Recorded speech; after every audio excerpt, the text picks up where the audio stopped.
Hi, my name's Catherine Bowyer and I'm from Sasa Marketing, and this is the White Board Masterclass.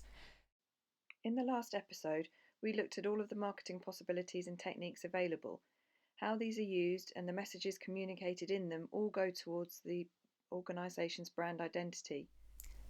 In this edition, we're talking more about the customer and about how that is the start of the journey, that the brand and all of the marketing techniques that you use are really, as someone once told me, they're the tip of the iceberg.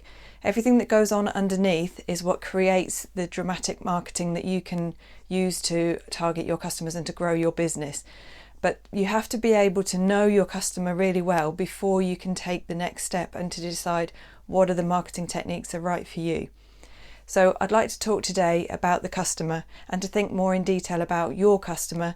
Obviously, you know them better than anyone, but sometimes it's good to just take a step back and to think about them in a bit more detail before taking the next steps and looking at strategy and branding and the techniques that you use.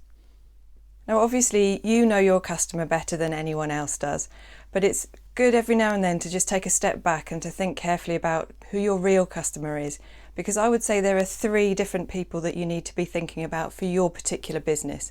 So the first one is the end user, and the next one is the purchaser,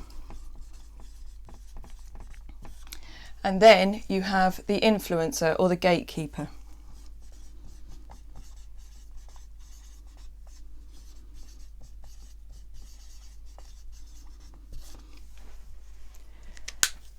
In some businesses, all 3 people are the same. You are the person that makes the purchase, you are the person that uses it, and nobody really influences your decision.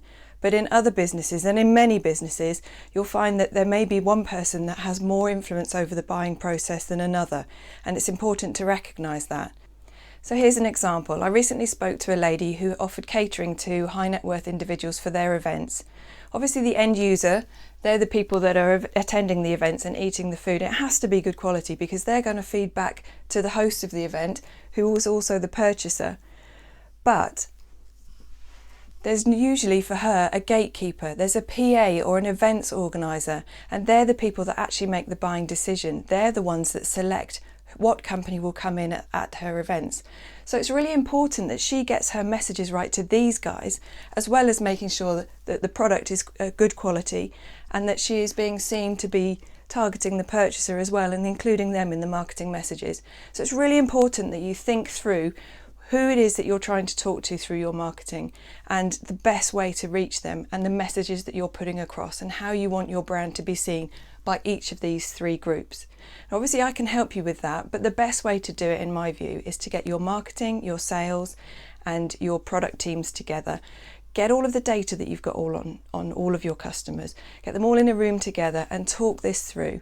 And at the end of it, you should be able to come up with a buyer profile for each of these groups and think very carefully about how you're targeting them.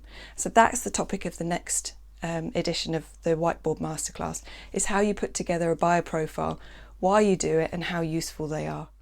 Today's top tip: when you're putting your website together, obviously make sure it's mobile friendly. If you use a telephone number at the top of the screen and make that clickable so that you can then make a call, it's easier for anyone using mobiles to call you and get in touch straight away.